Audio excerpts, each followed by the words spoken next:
Morning guys, ito yung aming aquarium. Alaki na isda namin. Oh. Ito malaliit. Maliliit lang siya yan guys. Ito yung malaki namin. Oh. Ayan.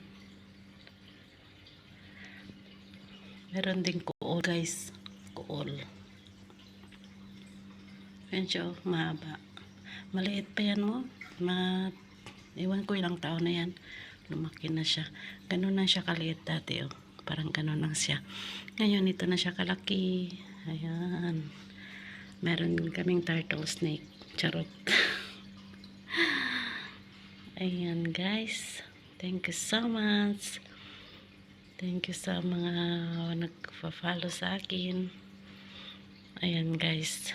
Thank you everyone. Have a nice day.